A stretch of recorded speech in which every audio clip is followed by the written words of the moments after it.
Welcome to the Helsus Global South Encounters with me, Franklin Obiodun, currently Professor of Global Development Studies at the University of Helsinki as the chair. If you would like to stay connected between the encounters, I would like to draw your attention to our X account, LinkedIn account, and Just Ecological Political Economy, the Helsus Global South blog, links to which you can see in the chat box. The global pursuit of sustainability is hampered by ahistorical analysis. Start with how we understand the task. According to the World Commission on Environment and Development, sustainable development is development that meets the needs of the present without compromising the ability of future generations to meet their own needs, unquote. This conceptualization prioritizes the present and emphasizes the future, but says nothing about the past. So historical wrongs, why they mode unsustainability, and how they could be resolved are caricatured. Discussions about and writings on ecological imperialism and reparations become relatively rare, or they are purged of their historical content. There have been some attempts to correct this ahistorical framework. The best example is Olufemi Taiwo's book, Reconsidering Reparations. Its analysis includes history, but its solution of reparations is futuristic, what Taiwo calls a constructive view. There seems to be a morbid discomfort with the past. Many think that fixing the present can fix the future, or to even leapfrog, fixing the future will address the challenges of the present.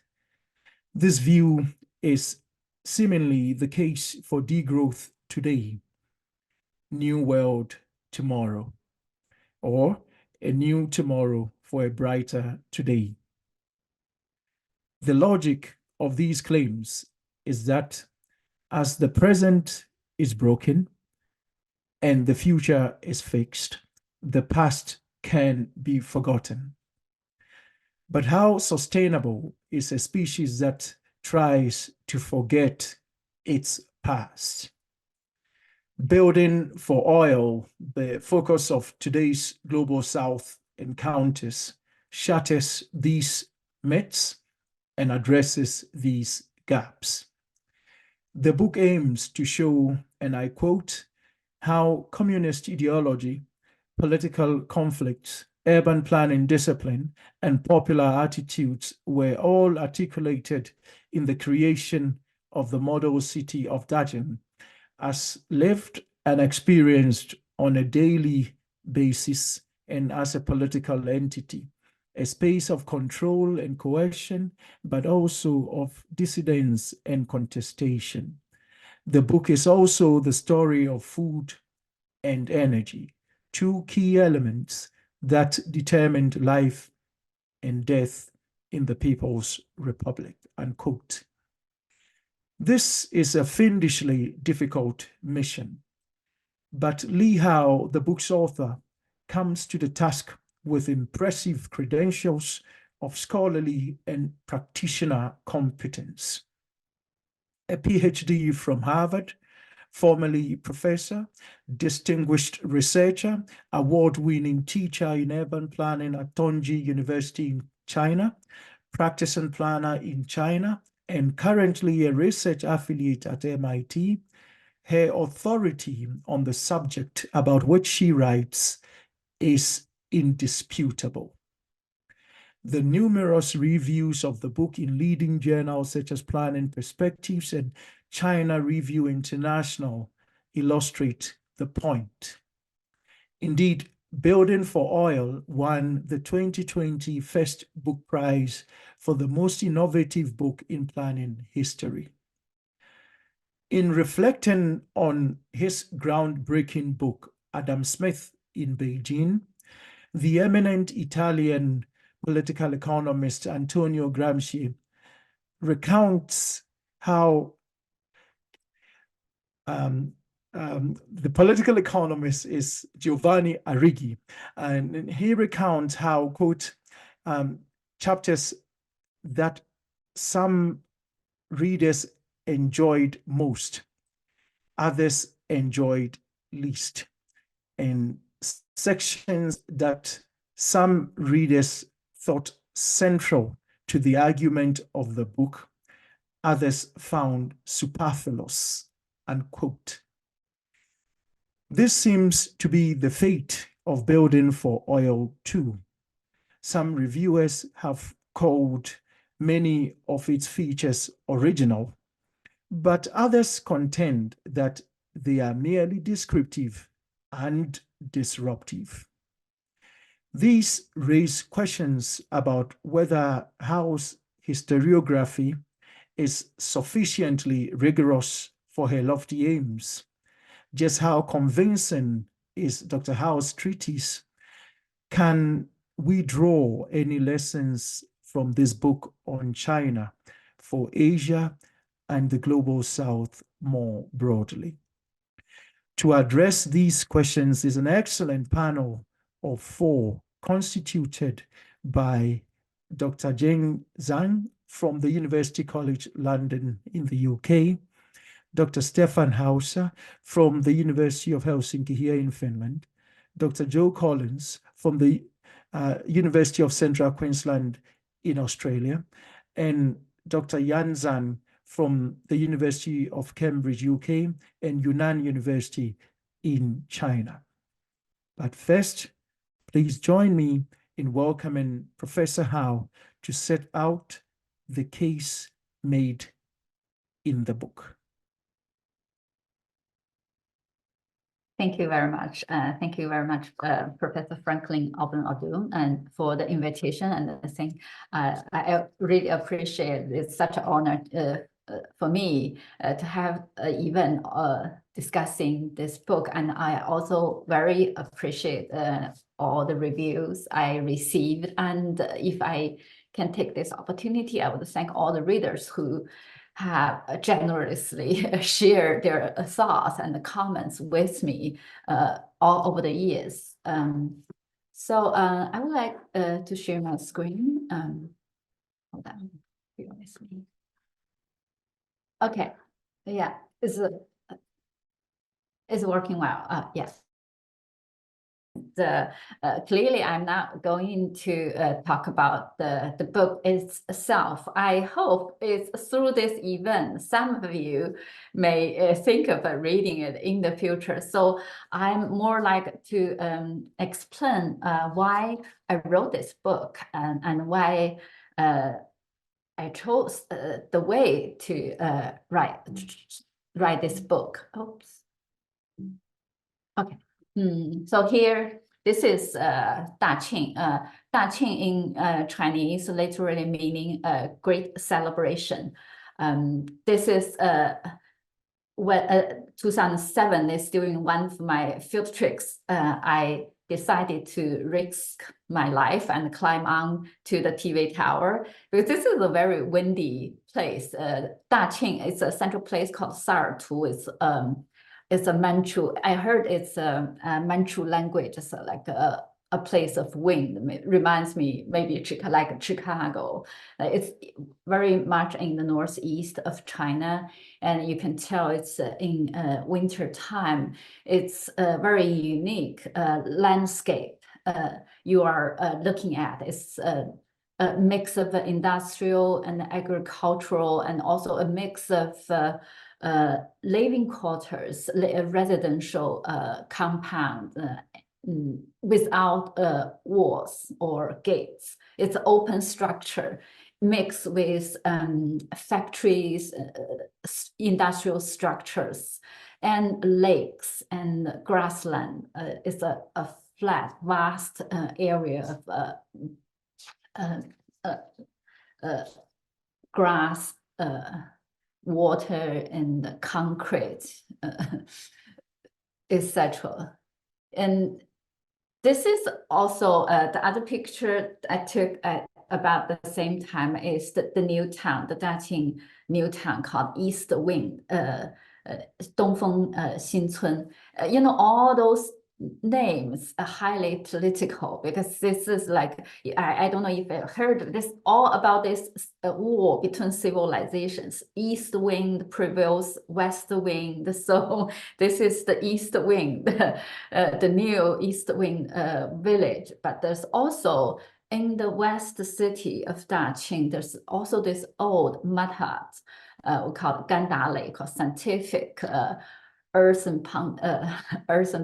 pounded earth house, built in, I assume this one originally built in the 1960s, but being renovated again and again. This is one single original Gandale building I found in Daqing, within the compound of Daqing Design Institute. And yeah, here I am. This is me. I feel when I try to explain why I started the research, why I wrote this book, it's very much related to that my parents, they are the first generation of oil engineers in the People's Republic of China. And me, I'm a child of oil, grew up in the oil field. It's the second largest. Daqing is the first and the largest oil field in mainland China, and Shengli literally means success. See, all about wars and conquers and success. Oil field is the second largest oil field in China, where the Yellow River, the largest river, meets the sea. So that's where I grew up with. If you notice, it's a pretty, I can say rural or desolate landscape behind us, but my sister and I were wearing is pretty urban. Is that my mom? It's only nowadays I realize that mom went through great effort to dress us like that, with the cute little like home knitting sweaters and all those decorations. And during the research, I interviewed so many Daqing people. I think one of the most striking me is their attitude and their spirit and their to life and to facing hardship. That kind of spirit I can still feel even many years later when I interviewed them. And they have such mixed feelings towards that special episode of history and that special episode of their life. So in the end, I chose Hua. Her full name is Zhabing Hua, as one of my like a parallel structure in the book, her personal story and her, like she and her husband generally share their journals and their love letters. Here is she in the middle. If you can saw my mouse is third to the left sitting, and her future husband, the first one standing to like to the left, the first one to the left. That's when they were classmates in college, Tongji University, where I also received my undergraduate education, where I taught for many years. And there's also the second, I think I share this in my book, the second picture I got. But you can still tell she's, oh, sorry.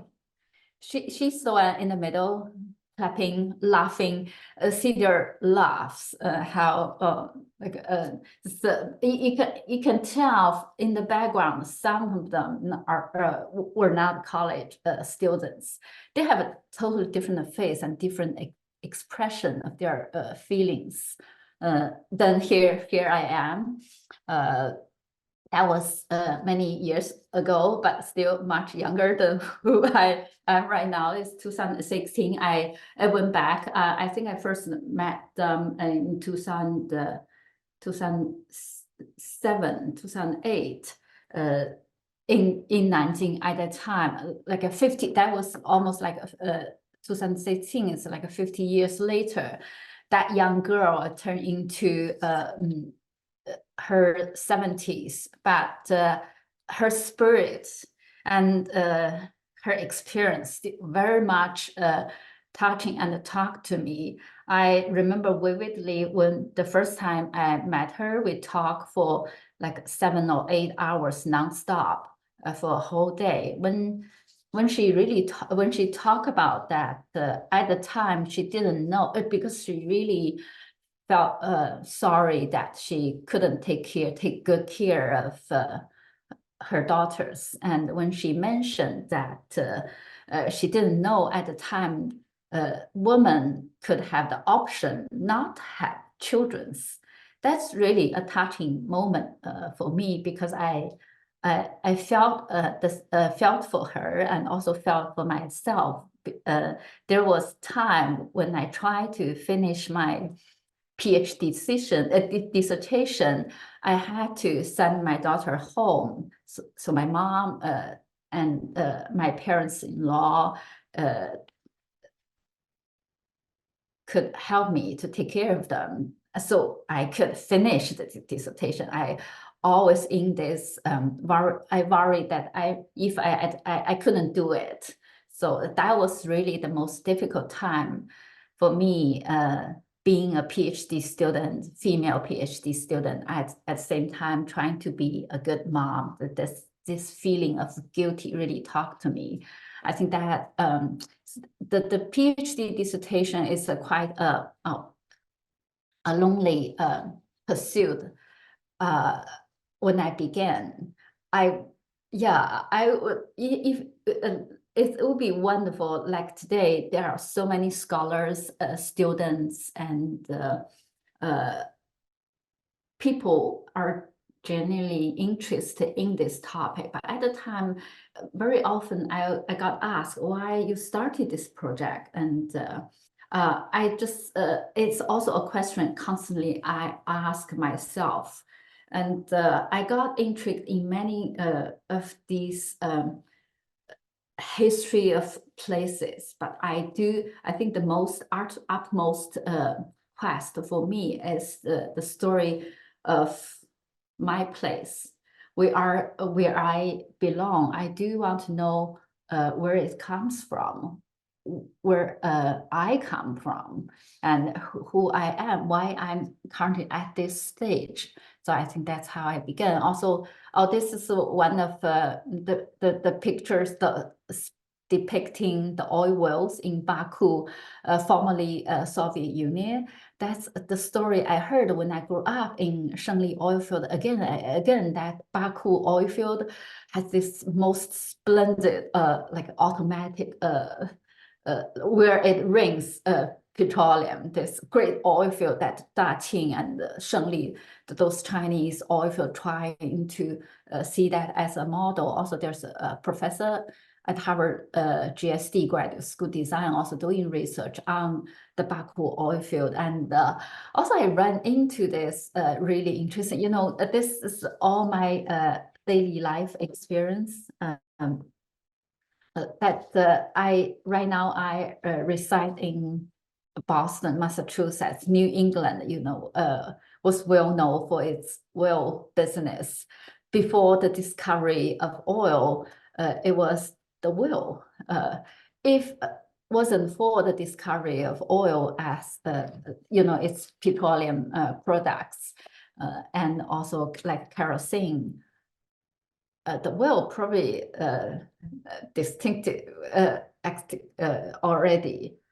but that was a important memory of its colonial time anyway. Also, how if the story, Daqing story, also reminds me, when I read the story of Daqing, it even to a certain point connected to the North Sea exploration. But on the other hand, when I visited, I first visited Netherlands.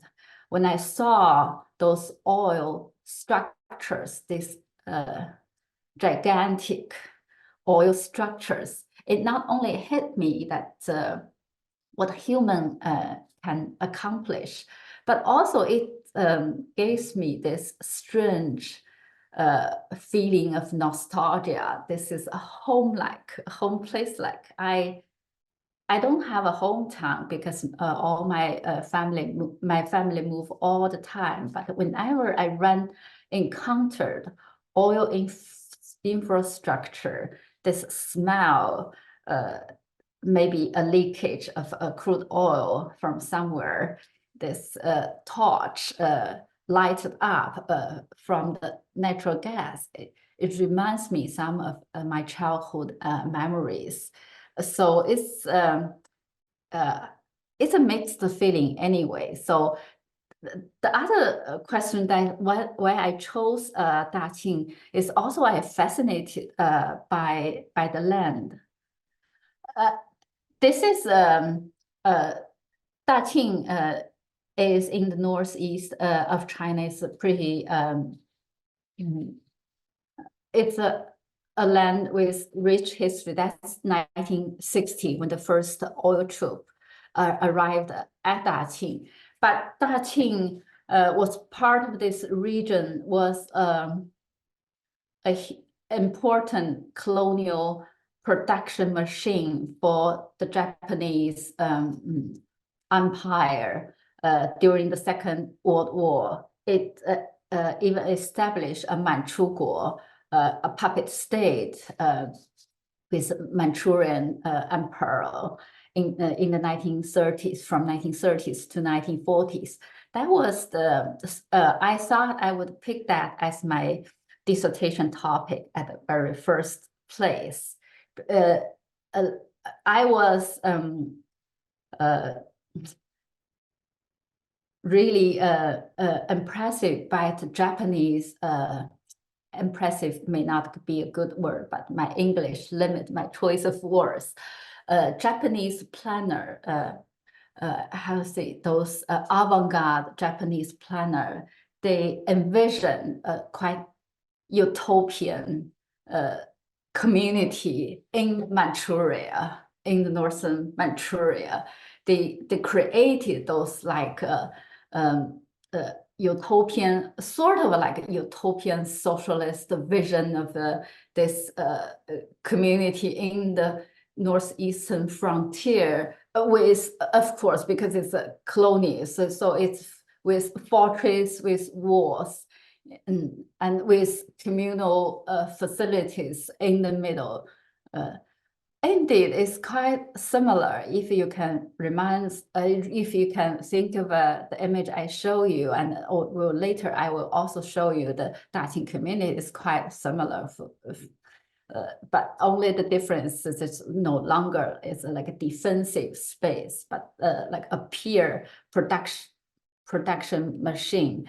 So this is not uninhabited land, Daqing, where Daqing is located. The whole northeast, indeed, when it's discovered, the first oil discovered in 1959, Daqing, where it's from, the whole northeastern region is the most industrialized region in China, with its, of course, colonial past, and also several imperial powers touched on this land. For example, it also built most advanced infrastructure for industrialization. For example, this is formerly called Prince Harbor, Dalian, in 1931, a very modern port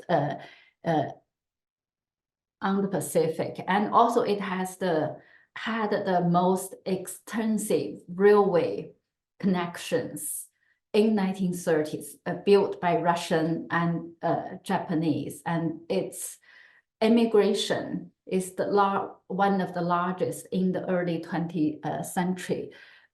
Both the warlord, the Chinese warlord, and the Japanese power, they try to attract immigrants into this land. This just one, but one of those images, this Japanese migrants in the forefront of Manchuria and Mongolia. And also the region is rich for mineral resources. I'm always fascinated by this history of those industrial past. And this is the largest open cut coal mine in Fushun, also northeast, Dongbei, Manchuria, that has several names. It's the largest producer of beans for the world. It produced 1/10 of the beans at the time. Also, one of the earliest, the steel plant is still the largest. Was the largest industrial enterprise, Anshan Gangtiechang steel plant for the early years of People's Republic of China. Anyway, so I think all these rich elements of the past intrigue me, and also delve into this documentation and this historic inquiry into the Daqing. The special of this Daqing episode to me is the people. Of course, there's, as I said, there's the state, the socialist state, as the title of the book implies, and there's the land, right, the planet Earth, and there's energy issues, there's resources. But what most strike me, the story, the history of Daqing, is this people. I very much like Joe Collins' comments on this, human capital, the use of a human capital, but the people mountain, people sea strategy was the one of the most, not only like a tragic, but also a striking strategy employed by the communist China in the late 1950s, try to conquer difficulty, try to surpass the US and the United Kingdom, try to prove to the to the USSR, to the Soviet Union, that China had a distinctive way of pursuit modernity. And also this spirit, this, you can also say political indoctrination, in my English. Also this noble beliefs of egalitarianism, of collective value, etc., all mixed together to inspire, to mobilize people, to invest themselves into the production of oil, into the development of oil field. I think that's something that touched me the most, that I chose. I think that although this is a book about oil city, this is a book about oil, but after all, this should be a book about the oil people. That's where I belong, this community. So, the model community in Daqing, this Gandale, this design is now really vernacular mud huts. This is called a scientific Gandale. This house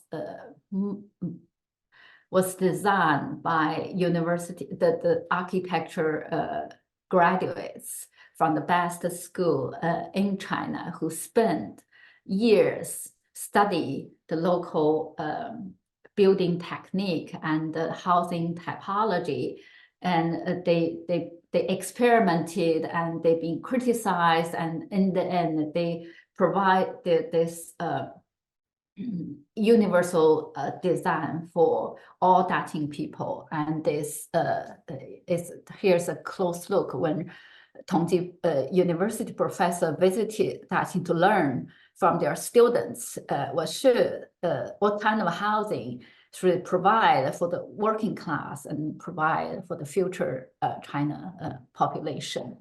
And the way of this either you can it's rather like a military camp, I would say, than a true rural organic village.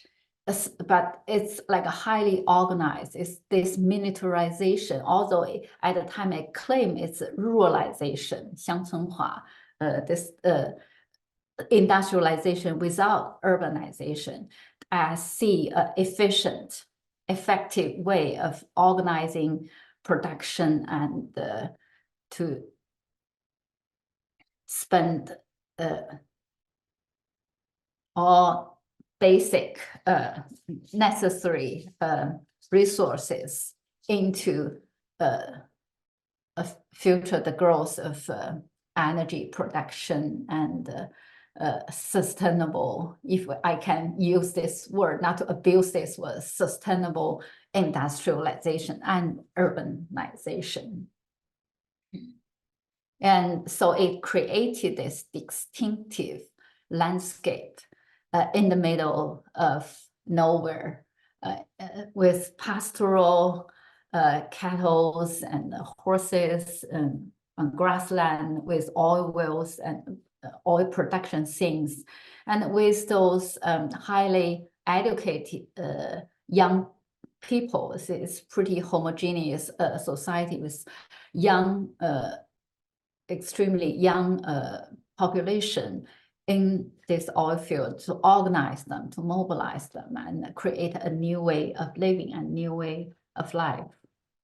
And also it created a model for the whole China. This is a mural on Shanghai Street into this construction of the third front and into this new state plan, try to provide, to improve life, this new fabric, providing for everyday use to ordinary Chinese families in the late 1970s. And this fertilizer also crucial to improve, to revolutionize agriculture production, and it led to. But that's an episode I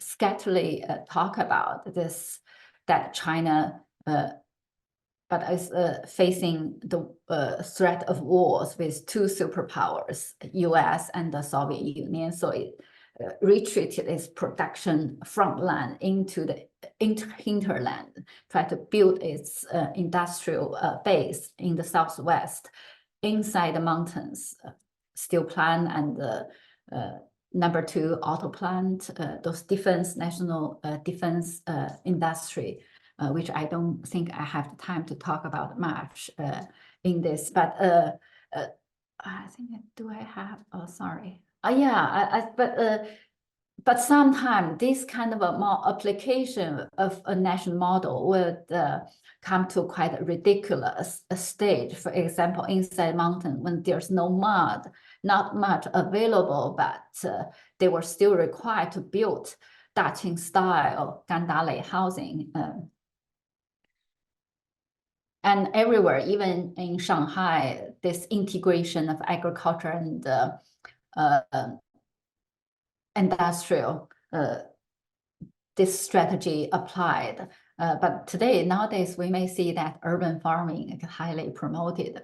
Unfortunately, I didn't have a photo, but I do heard from people that even Tiananmen Square, the very political center in Beijing, in the capital of China, they planted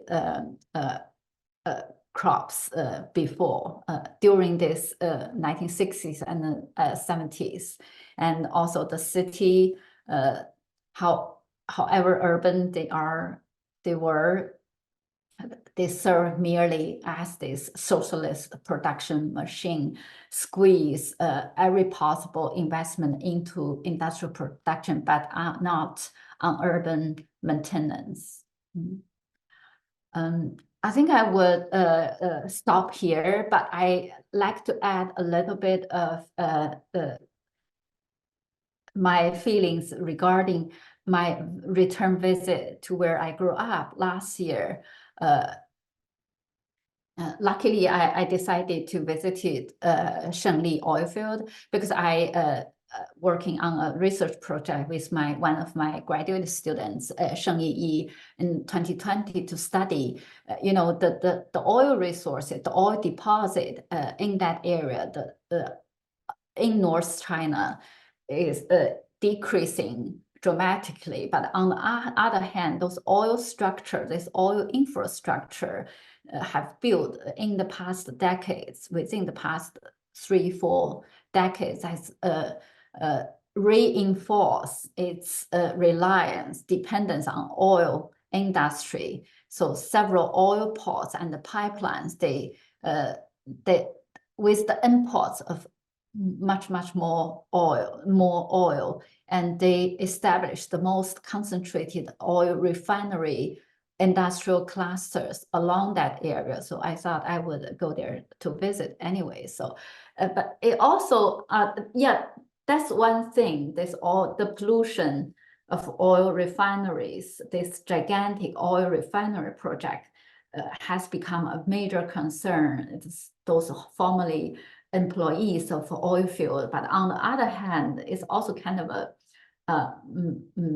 shocking image when I visited the oil field, this gigantic scale, this oil field is heading for the green energy. It holds Shengli oil field. Shengli means success, right? The Shengli oil field is, and the Delta region, also the largest wind farms.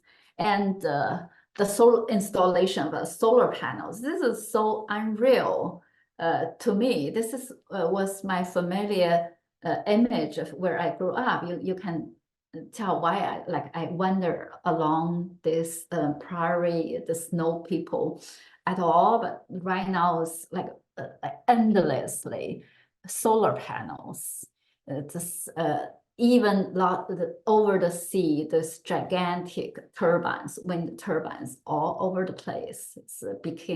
Has become the largest solar energy and wind energy project in North China. Anyway, so I think I would. So this is mixed, so mixed feeling. I don't think I have time. But maybe I would look forward to our later discussion. We can talk about that, like how we see our values and how we see this sustainability and how we see the relationship between us, the people, and the planet, and the nature, and the construction. Thank you very much. Thank you so much. Thank you so much, Lee, for setting the stage to discuss the nature, the origins, and the implications of the tectonic shift in China's global standing. I think at this stage, Jin, Joe, Stefan, and Yan can present their critical comments. So first, Jin. Thank you so much for Franklin's invitation and Professor Holly's introduction for her book.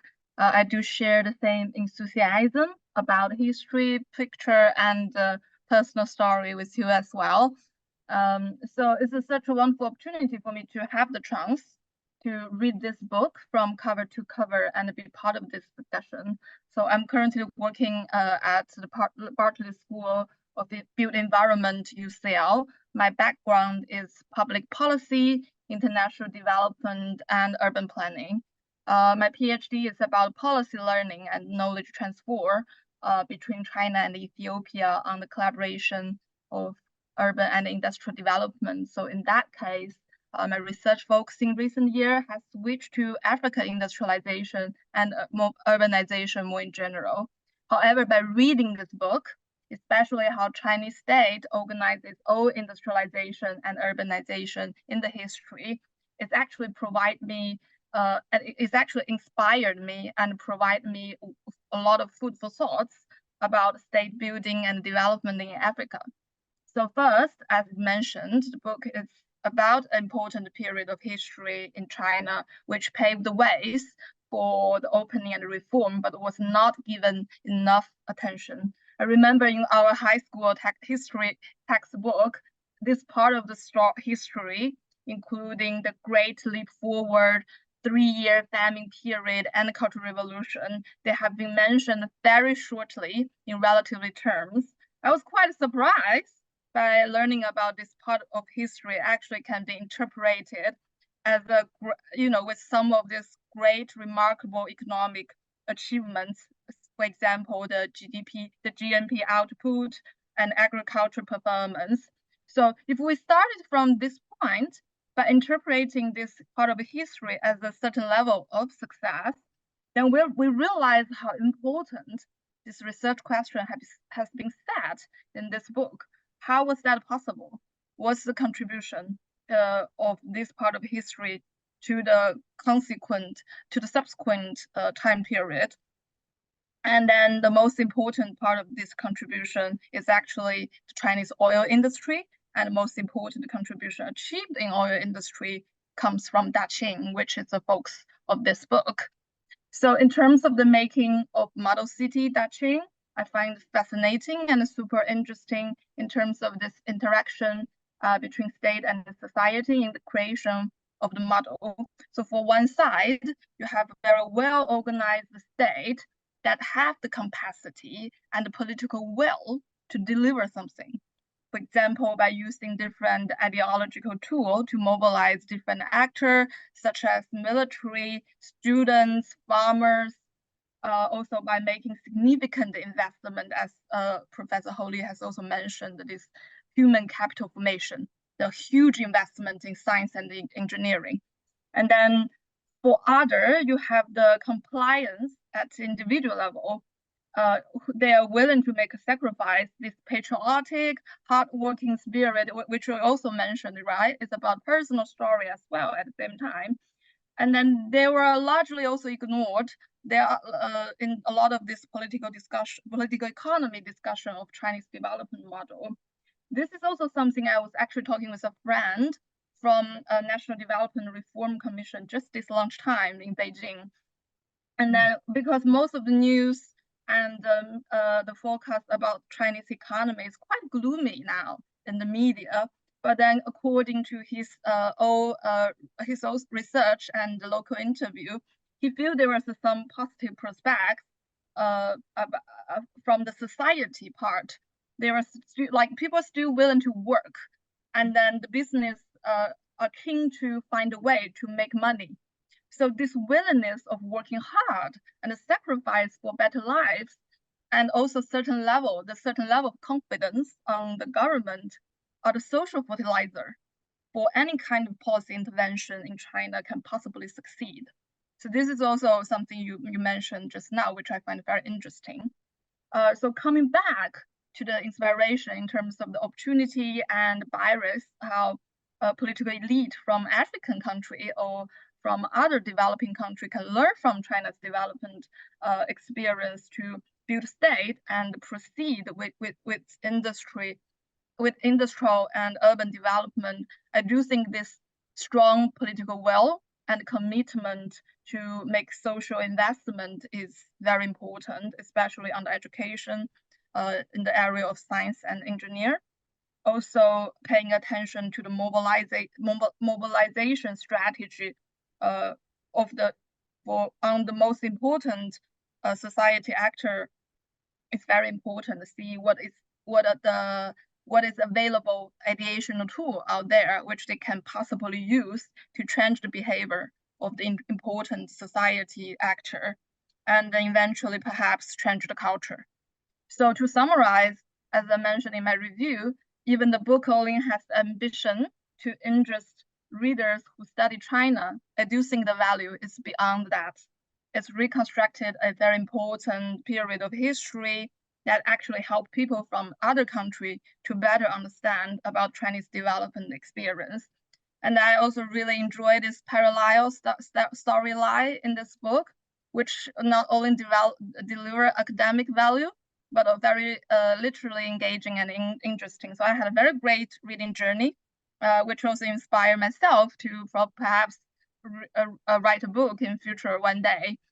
And then finally, by listening what you just said about this new transition to green development, I also like to discuss with the panelists later. I also find this is very interesting, especially about, because I talk with the friend from NDRC as well, reducing this and the energy transition can be perhaps something trigger, the future potential growth at macro level for China. And also it is important area for the researcher to investigate what is implication and the opportunity and the barriers for not the rest of part of the world.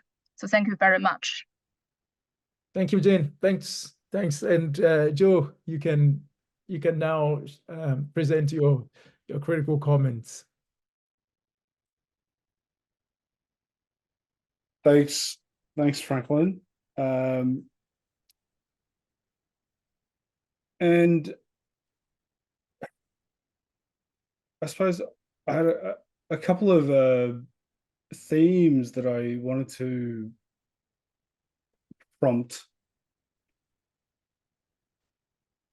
And look, the first thing I wanted to say was that the method of exposition was amazing. Like I, as an economic historian, somebody who is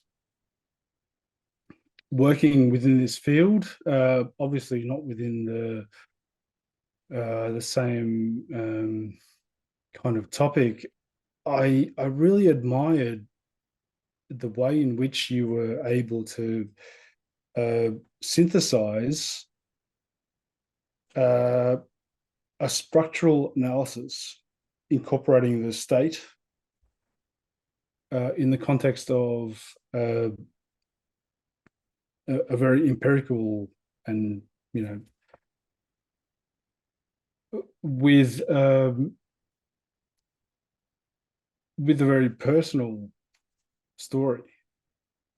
So that's the first thing I'd say. And I think that the fact that that is so innovative creates its own problems.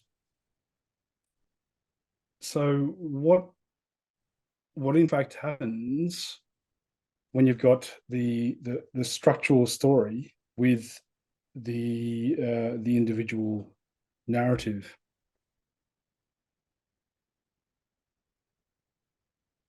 Look, my engagement with the book really comes down to a few points, and I've elaborated this within the essay, and I really do welcome any engagement with what I've said, and I don't pretend to be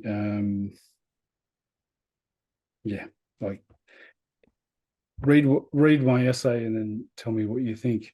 But what I really want to know is, when you bring the concept of human capital into the story, when you start to say human capital was involved in the building of this city, to what extent do you think that erodes the very premise of the narrative that you're building? And I suppose the perspective that I'm coming from is, I think that time and time again, the stories of, let me put it like this. In 2019, the biggest consumer of hydrocarbons was the United States military. The people, the PRC consume twice as much per capita as Australia, where I'm currently sitting. And my point here is that the narrative of sustainability, the use of hydrocarbons is very much mediated by a particular imperialist motive. And I just wonder to what extent that this particular history is being fed into that. I think that the work you've done is incredible. As an economic historian, I think that the type of granular and forensic detail is really something that I aspire to. But how is that being used by the very people who, I suppose, position this narrative against the outcomes of China today? So the PRC today, per capita, is half the amount that Australia produces, right?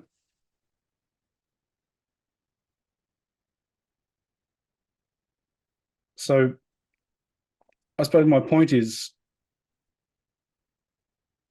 to what extent do you think that the concepts that you bring into your narrative, informed by the prevailing views of capital, so labor and so forth, are in fact undermining the very positions that you intend to make?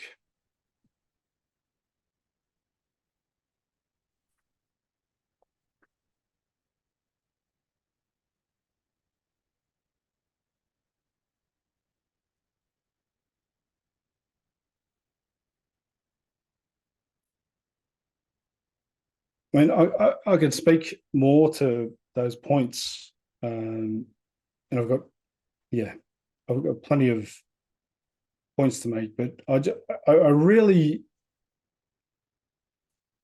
the main point I'm trying to make here is about conceptual coherence. Mm-hmm. So, as somebody that's trying to tell the history of an oil city in the context of an entire global epistemology that is trying to say you shouldn't do this, right? Like your story is a story of hope and optimism, and it's a story that is counter to the narrative that countries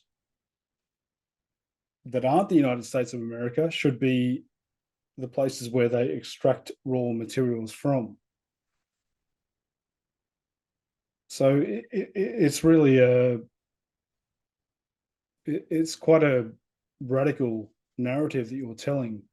I'm just wondering how you dealt with the fact that the radical narrative you're trying to articulate is in fact infused with counter radical concepts.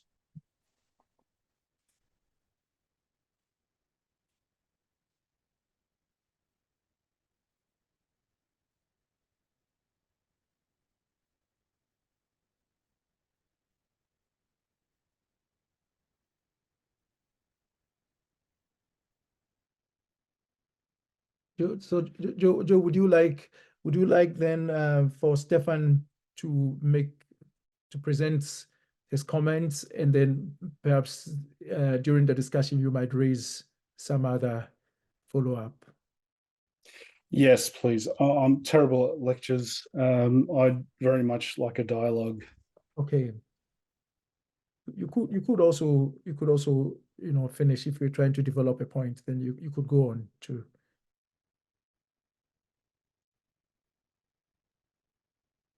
Look, if there's one criticism of the book, which I think is an incredible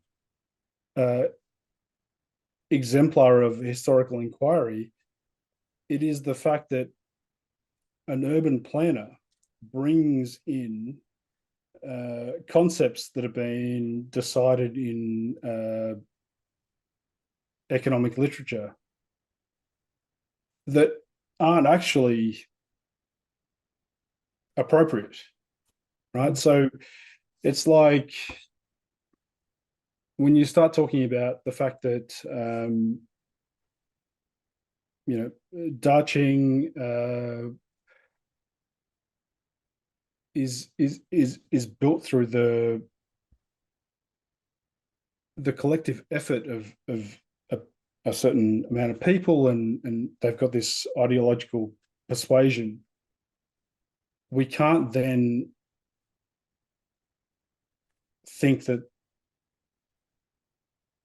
the ideology is also invested in, like, we can't think that that's human capital. Human capital is a concept that was created by the Chicago School of Economics in the 1970s by people like Gary Becker, and the whole point of that was to erode the basis of precisely what the People's Republic of China was about, right? So the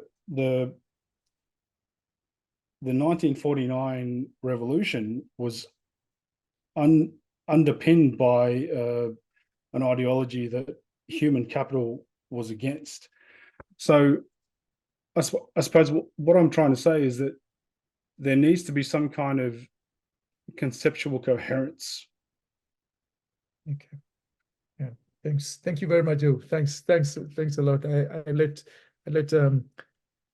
Professor Lee Howe collect her thoughts on that, but on that point about economic imperialism, I asked my colleague Stefan, who is within planning, works within planning, to come back into the discussion with his comments. Stefan.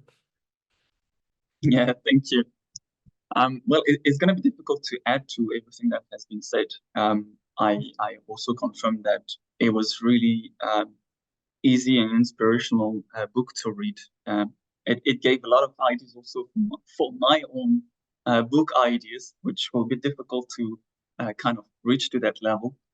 But then, like shortly also to give my comment, I would say first and foremost, like, a warm thank you for this book, for this contribution, because a few months before I published a paper with one of my dear colleague and now friend from TU Delft on Daqing, mapping actually the city and trying to understand the relationship between industry, agriculture, urban planning, but also the water, because the water in Daqing is everywhere from what we saw. And had I known about your book, the story would have been completely different.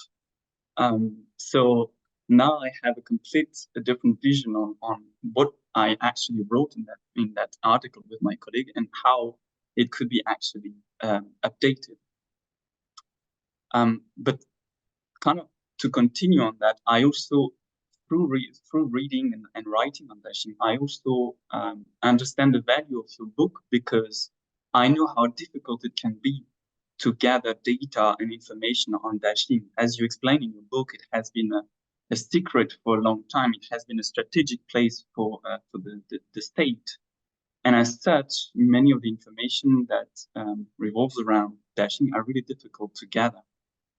So it was an important piece of information, not only for the oil industry history, the China's oil industry history, but also for China's history, because the way you're presenting it is explained and contextualized in the evolution of the Republic of China. And as someone who had only basic knowledge of how the China evolved, it was really important and highly valuable to understand where it's coming from and to understand where it is now and how it came to that point.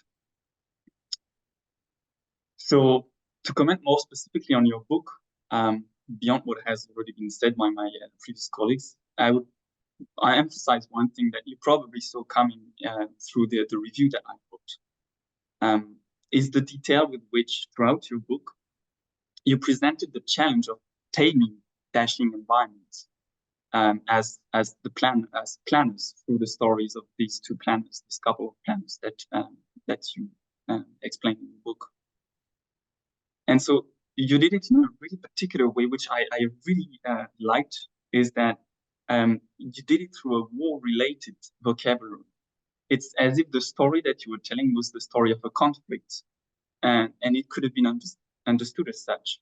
So you were talking about a campaign, a battlefield where people were actually fighting for the benefit of the state, but also to survive, like doing with very much nothing.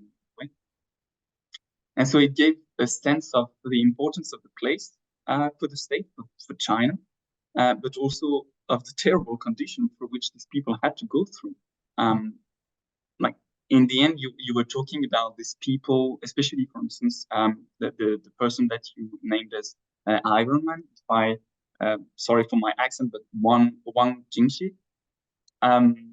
But the rest of the people, even though you were explaining their daily life, in my mind, your narrative, they were not people, they were warriors. Like they had to fight for their lives and for survival. So it was really a nice way of putting it, and I really much enjoyed it. So relating to these harsh conditions and to the peculiar planning of Daqing that you explained, where agriculture, water, industry, and living are really intertwined together, I came with a question linked to my public health interest now. Like, understanding the past can also explain the current situation. And I know that in many cities, we are facing now the energy transition in a much different way, which is the industries are disappearing, but the pollution remains. And so we have to deal with it. And people are often suffering from these consequences.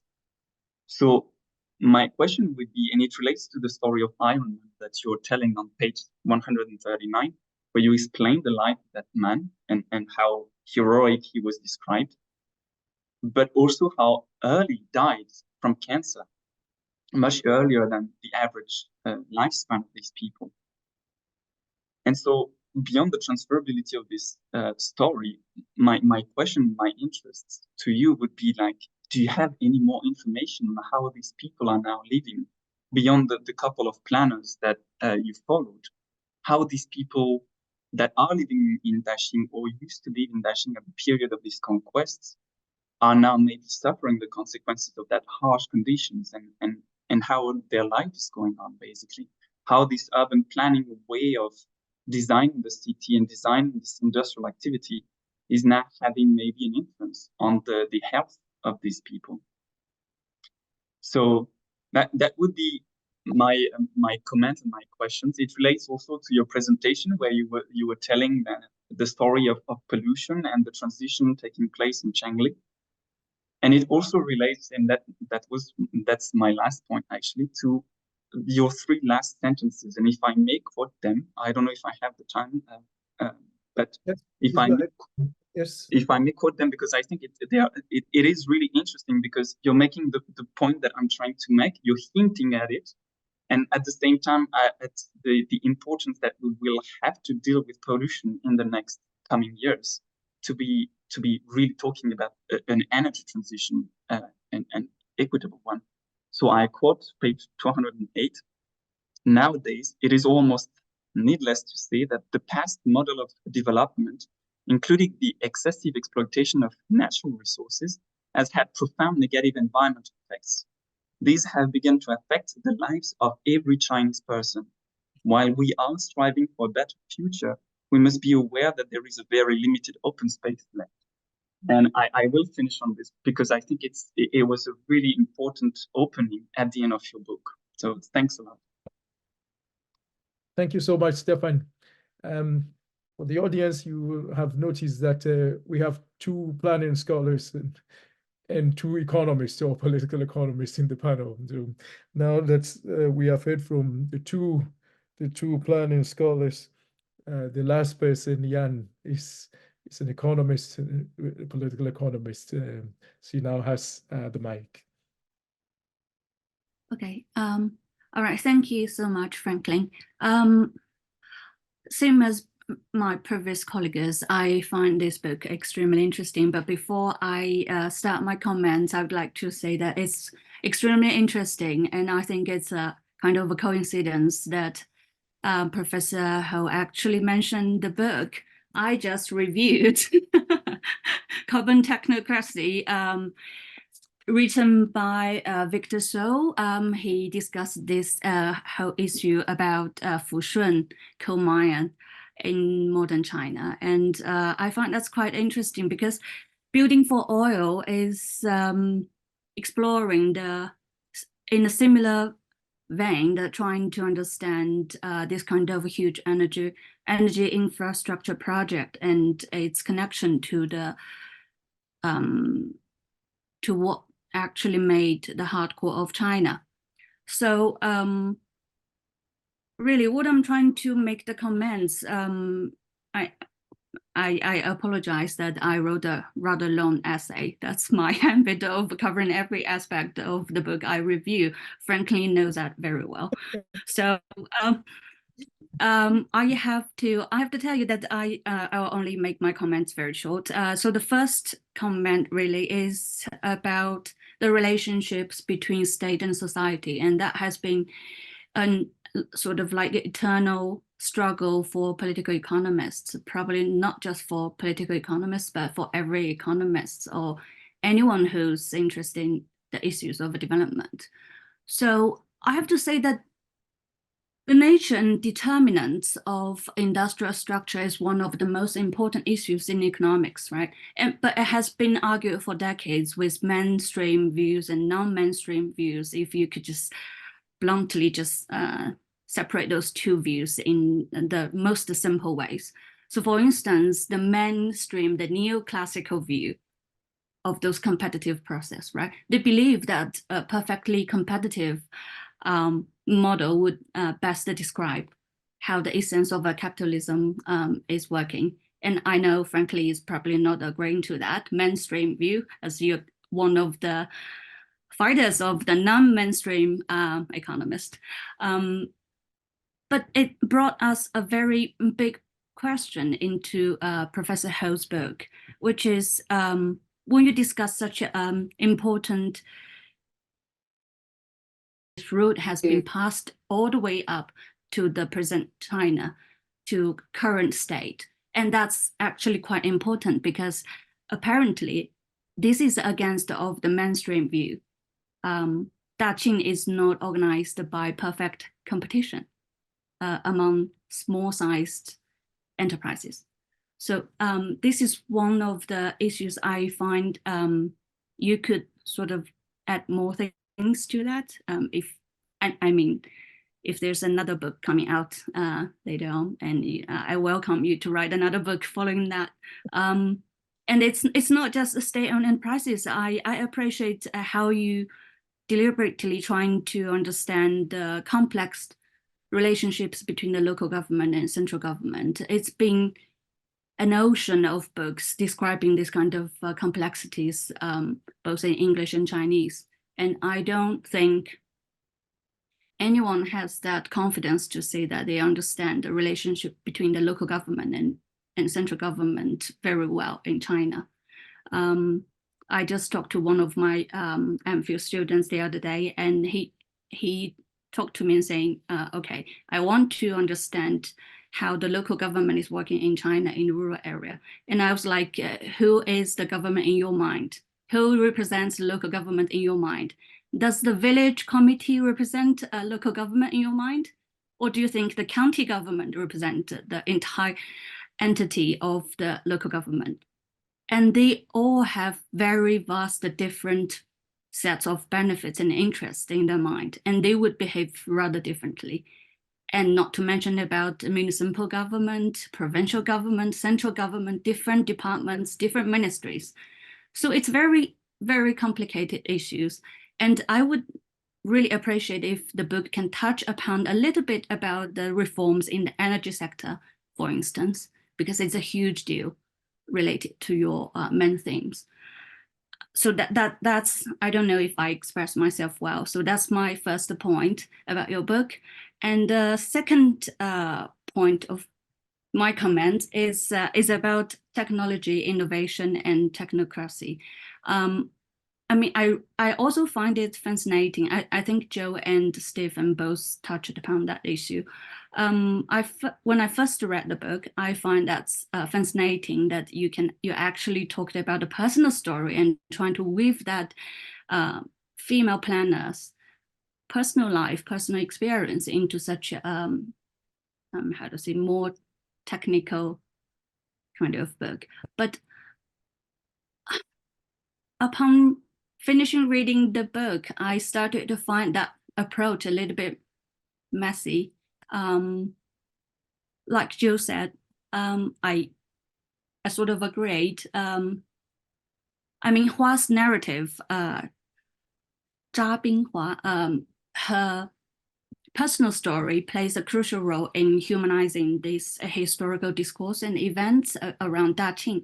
However, I think this approach is, there's a fine line between the focus between individual stories and maintaining the general historical and social political context. Sometimes you're losing us, you're losing your readers when you're jumping back and forth all the time, and also relying predominantly on one person's experience could limit the narrative's scope, on the other hand. So that's one point about this story. And the second problem about this story, my understanding is that it's a little bit pity that you only touched upon one person's personal story, which is quite interesting and very important, but maybe too much details about her and her families, in too much details that you missed out some other also very important person's personal stories, like Yu Qiuli, for instance. I find Yu Qiuli should have been a very essential character in your story because he represents sort of much higher ranked, but also struggled single individual story that should have been weaved into Daqing's story. I mean, you probably don't agree with me, but that's my feeling when I'm reading the story about Hua. I just thought, yes, I think she's very important. It's interesting to read some female urban planner's personal life, her struggle along the whole historical course. But what about other people's story who can actually decide the fate of Daqing, for instance, like Yu Qiuli, right? If you could integrate narratives of the key figures like Yu Qiuli, I mean, you touched upon some parts of Yu Qiuli's story, the struggles, the political struggles when the decisions being made, he being promoted out of blue by Chairman Mao and all sorts of things. But is it possible to weave in more humanized aspects of Yu Qiuli as well, rather than a political figure? That's just my thought about that. And my final point is about the connection, the bridging between the past and the present. Because I understand earlier this year, the central government in China just announced that Daqing oil field produced astonishingly, accumulatively 2.5 billion tons of crude oil over 64 years. So that's something, right? It means as an old oil field is still producing crude oil. And how could that even be possible? Because of technology, because of innovation. They're using the third generation of technology to extract the crude oil from essentially just water. So it's like you doing your laundry. You wash your laundry and afterwards you recycle the water, you laundry it to your dirty clothes and you try to recycle the water that you've been used. So it's another way to extract even more fuel from the things that should have gone to the sewage pipeline. And that kind of innovation, I think, should have been counted as a core part of China's success to any economy at all, I mean. However, I have to report a very disappointing news, which is the global research and development spending, the developing countries still share an extremely small part of that. Although China shared among 3 to 16%, all the other developing countries except China share only less than 1%. So that's the reality, right? And that poses a question of old oil field places like Daqing. What's the way out for those kind of places? And I really appreciate by the end of your presentation, you mentioned Shenli oil field and how they managed to integrate renewable energies into this oil refinery. So I guess that's all my comments. Thank you, frankly. Oh, thanks a lot, Yan. I will invite Professor Li Hao, Professor Hao Li, as I've learned to say, to respond shortly, including responding to the invitation to write yet one more book. First, let me ask members of the audience if they have any questions. Well, audience, yes, I think there's please use. There's a question from one question from is it Chaitawa? Or there's a question from Bon. Yeah. There's one question from Bon. Okay. It says, should I read this out loud? Okay. Or should I let Bon ask the question himself? Maybe I can read it out. Oh, yes. So there are two questions. One, the first is from Bon. It goes like this. Have you followed opposition, if any, of the Petroleum Group on the Chinese state's efforts at being the leader in renewables? Also, could you expound more on the geopolitical interests of this Petroleum Group in China's maritime and territorial disputes? Yeah, I would like to understand the link between domestic capital and the state's geopolitics. And I think Chatter White asks, you mentioned that your book is also about oil people. I'd like to ask if there are any differences regarding the perceptions of local people from different generations about the significance of the oil industry and the growth and sustainability of today's Daqing.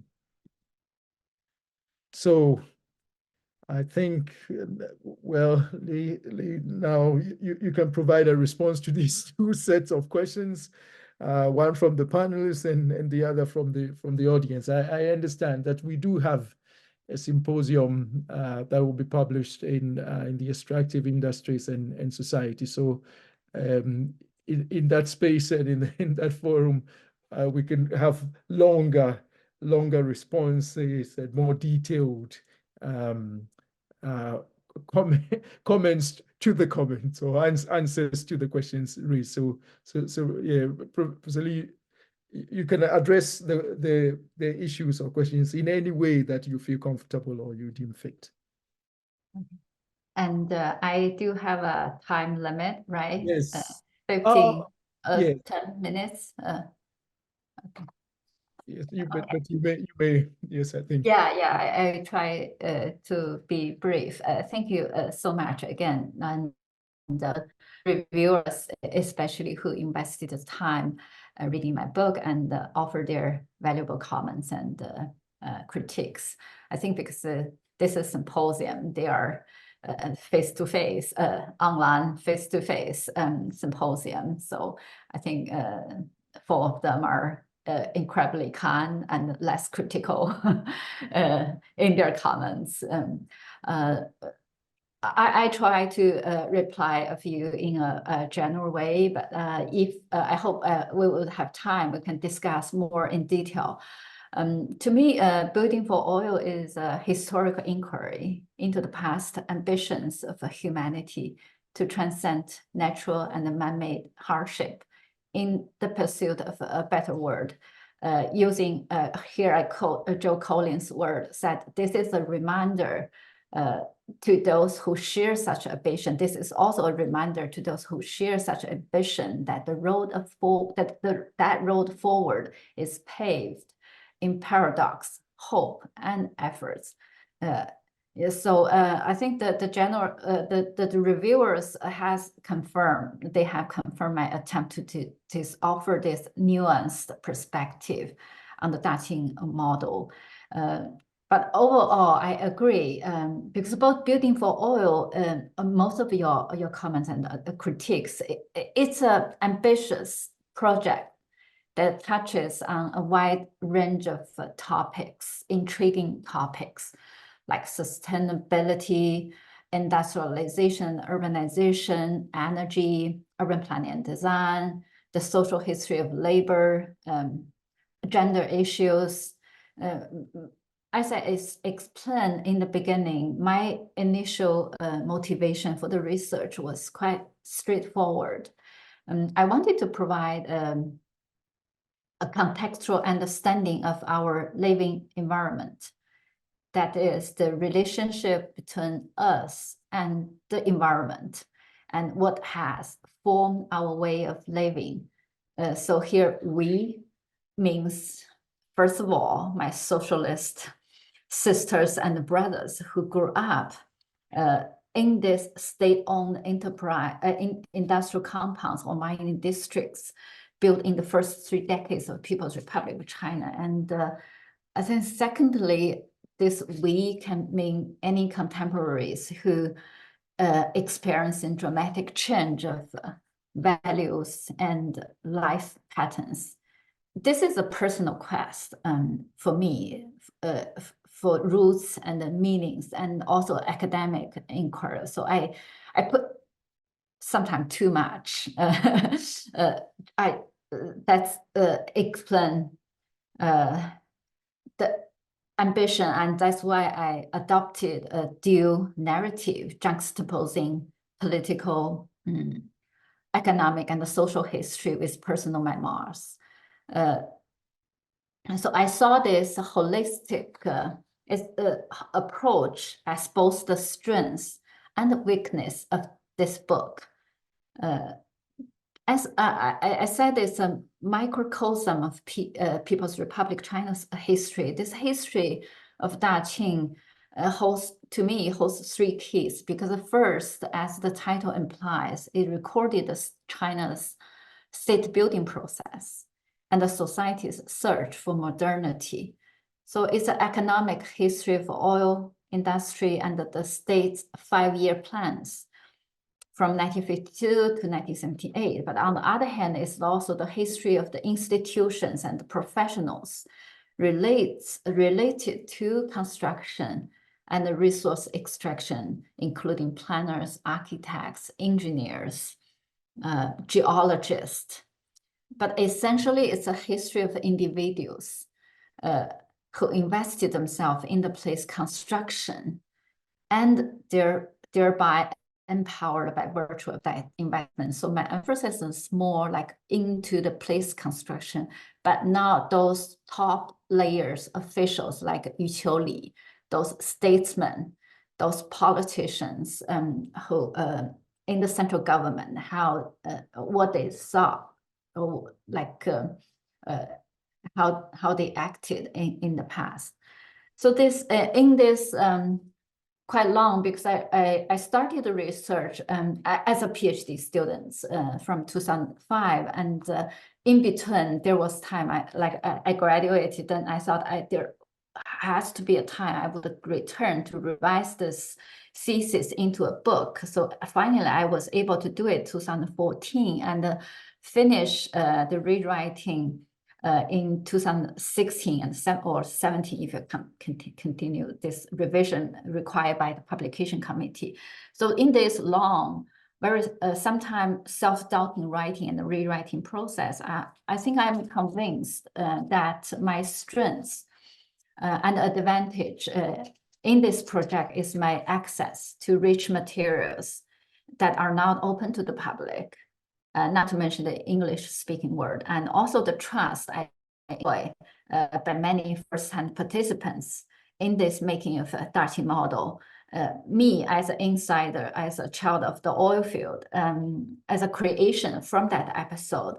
So, so my contribution, first of all, as a historic inquiry depicting a vivid, original story, which rich historic details, some of you mentioned.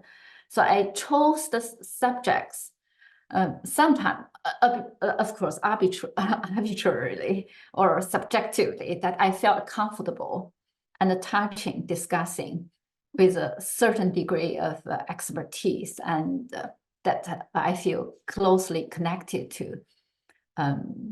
So many more factors are closely connected to the birth of the Daqing model that I haven't touched upon in the book, such as like Zhang Yan mentioned, the institution, the state-owned enterprise and its reform, or the, as Stephen Hauser said, the environmental impacts, the public health impact of this oil extraction, or the Great Famine. We never, I didn't talk about that Great Famine who led to the deaths of millions of population.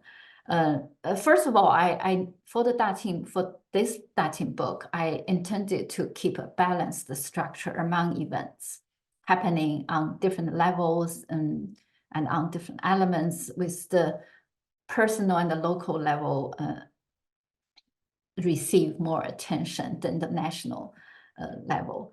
Zhang Yan, you mentioned that reform of a state-owned enterprise, but indeed, I have ongoing research. So I have a new book project to talk about the Shenzhen, the development and construction of Shenzhen Special Economic Zone. For me, it's like the second generation of the Daqing model in contemporary in China's reform era. I also have an interest in this environmental impact for China's changing energy production and consumption structures, as you have mentioned, but hopefully I could get it done faster than my first book. So I do agree that the book would benefit from greater integration with history and China studies. For me, I think it would do better with integrated with the literature on gender and labor and with economic history, because a holistic approach to history really challenges the author, demanding like a Renaissance man or Renaissance woman. I'm not a Renaissance man, apparently, but an extensive knowledge of the world. So the book was my best attempt at the time, across 10 years. And it has truly represented who I was, what I know. So I really like Joe Collins points out in his review here, I quote, that our forays into the past always involve deliberations about what baggage we transport. He mentioned that my intellectual baggage of a Chicago school economist who, I received my education, undergraduate education in China in the 1990s when no one talk about the Marxist anymore. Classical economy and the Chicago School of Thought, this economics, they were the buzzword of the 1990s in China. Exactly, you caught me. Such a paradoxical way of using this concept of human capital in describing the role of labor in Daqing style socialist production. But don't you agree with me that to some extent, this is the right way to use that? When you, yeah. Do you mind if I intervene? Welcome. Yeah. I absolutely agree with you, because reading your book, I was inspired. I think this is honestly, like, you've given us a vision of the future by looking at the past. You've given us a glimpse of what could be, right? And when I was writing this review, I thought, okay, we have an oil baron who is the president of COP, and here we have China, whose per capita emissions are half of Australia's, where I am, and it started in Daqing. So I think precisely that you have given us a history of a utopian vision for the future. So I think it is incredible work, and the reason that I insisted upon the conceptual coherence is because I want your vision to proceed. Yes, thank you so much. Because it's reading all of your reviews also is kind of inspiration, really, to help me. I think to think of my future work, how I should proceed. Because maybe let me quickly finish my response. We can talk more, because when you're reading the story, you feel this story full of contradiction, this ironic contradictions, this ideology. Sometimes it's rhetoric, sometimes it's real, sometimes it's noble, sometimes it's pathetic. So all this mixed together, because when you read Iron Man, he's a highly respectful Wang Jinxi, the Iron Man. But when you heard his word that I don't have a private bone in my body, this is both heroic and pathetic. I would say this is like I said in later, that this labor has become the means of production, but not the ends, not the purpose of production anymore in the Daqing narrative. So this building for oil in all poses questions on sustainability regarding food, energy, and a decent life. My emphasis is like the relationship. Think of China. China had been the most populous nation on earth for thousands of years until this year, according to United Nations. India surpassing China in this April, as the largest populous country. Over thousands of years, this rise of the population and its pressure on sustainability has led to tragic death tolls from wars, rebellions, and natural catastrophes. So Daqing was but this one small examples of the Chinese state and the society being tested to their extreme capacities, and they reacted with militarization of the society, with centralized command, with sacrifice of individuals, etc., with like almost religion-like beliefs to inspire, mobilize people. So, but however, when studied this extreme story, as I mentioned earlier, I felt often touched by the humanity of the people I interviewed, like Juan, Song. They are the most representative. Their story tells you how brave, resilient, and resourceful they are, and they can be.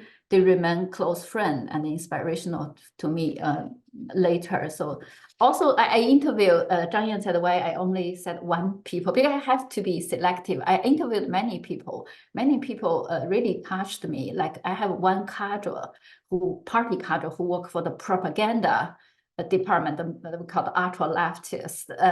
But he also told me his romantic story, a tearful romantic story with an iron girl, the model oil woman worker, how like how he started a family with her, despite all the his officials against the marriage, how he raised the twins after his iron girl passed away from the accident on the oil front. This grassroots and also the grassroots men and women in Daqing, they were really tough, respectful, and stubborn in facing hardship. I think the effort they made gave me hope to hold dear to this humanity facing sustainability. I think history, if there's we ask what is the purpose of us working on history, is I think history teaches us to believe there will be change over time, right? So I think in conclusion, I'm grateful for all the great questions and the comments raised while reading my book. In this such a extreme policies, industrialization and modernization, as so complicated and controversial, I would like to leave more open questions than conclusions. I don't have clearly, I don't have conclusions or answers. I'm happy it's provocative.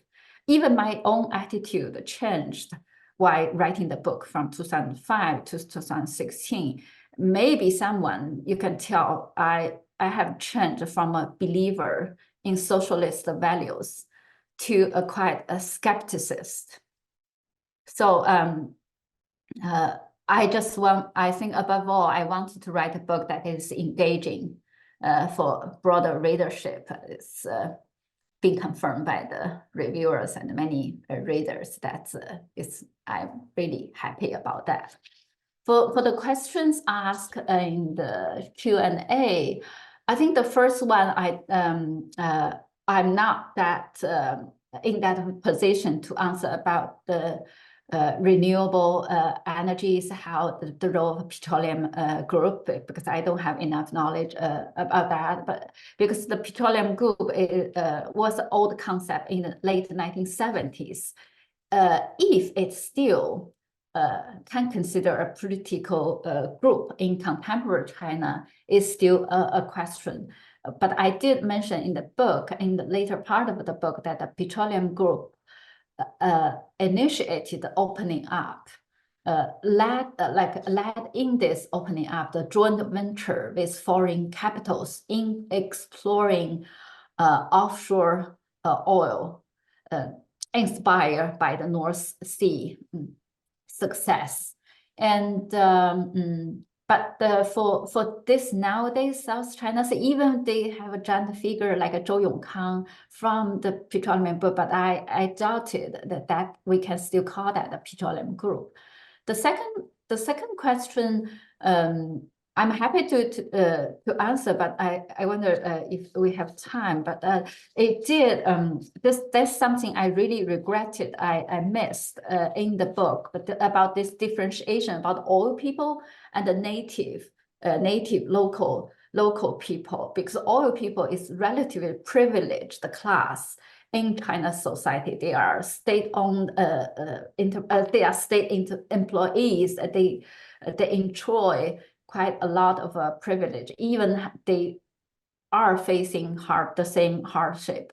The local economy very much rely upon development of oil industry, sometimes still stealing from the state-owned oil industry. They would dig holes to steal from the oil pipelines.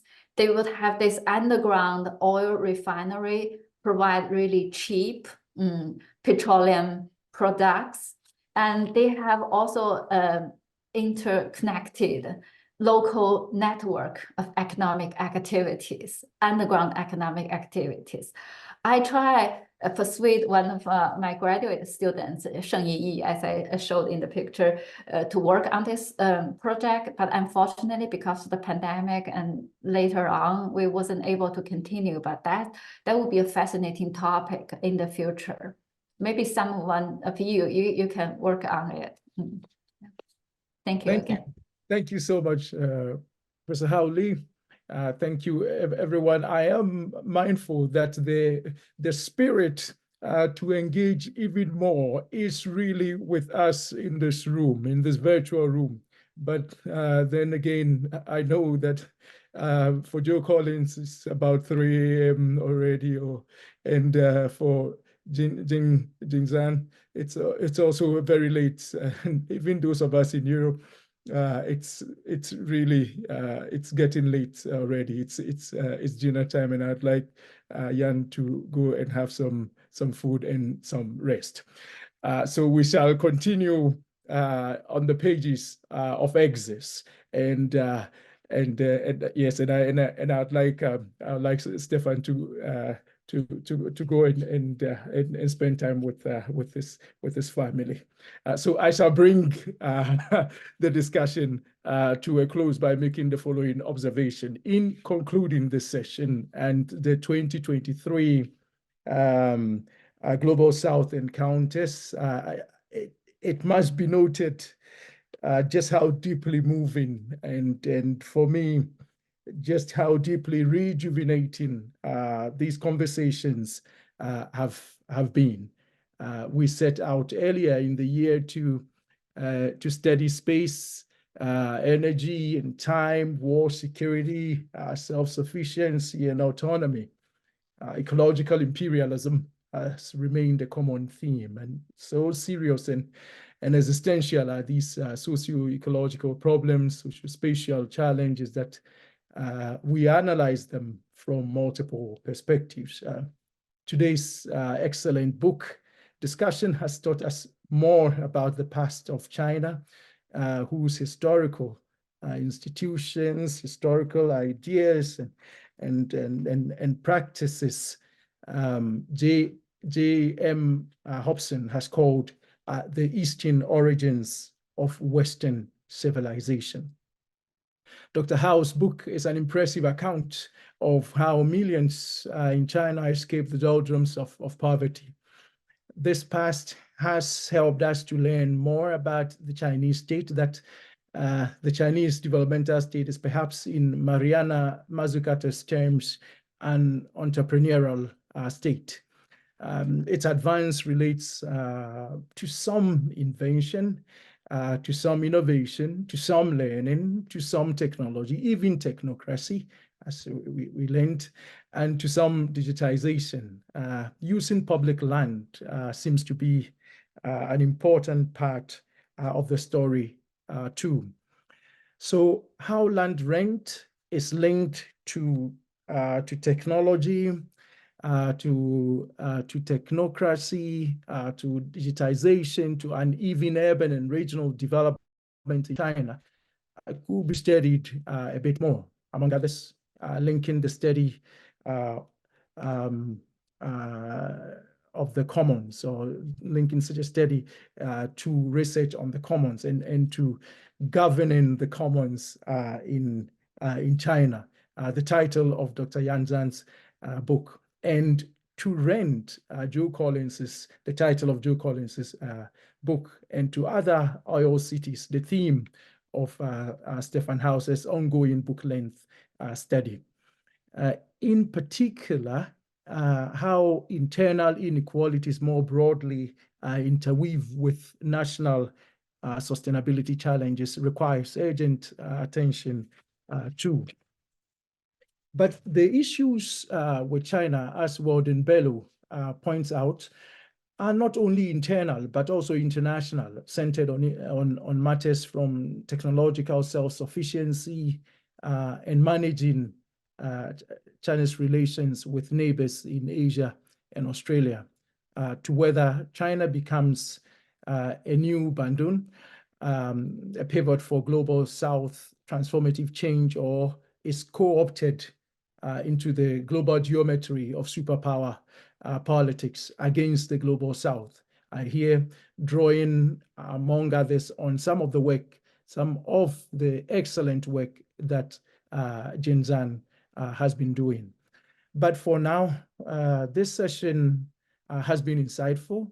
partly because of your thoughtful questions, partly because of the tireless efforts of my colleagues, Santi, Daniel, Julia. Hello, Julia, welcome again. And partly because of the comments and great contributions of colleagues like Chaita White, Ayonge, Roberto, and Stefan again, and particularly because of Dr. Howley's excellent and inspiring lecture today. Our panelists, Jing, Joe, Stefan, and Jan, in offering their comments, have made their own original contributions to our discussion, based on which I strongly urge you all to get copies of Building for Oil, Daqing, and the Formation of the Chinese Socialist State. Again, I'd like to remind you of recent posts on Just Ecological Political Economy, the HELSUS Global South blog. Please feel free to comment on or to share existing posts. Contributions are also very welcome. I should say to everyone here, what a pleasure it has been to study with you, to learn from you, and to learn together. So I say thank you, happy holidays, and see you next year for another set, round of HELSUS Global South encounters. Thank you very much, and I shall be in touch regarding our work, our ongoing work in Axis. Thank you so much.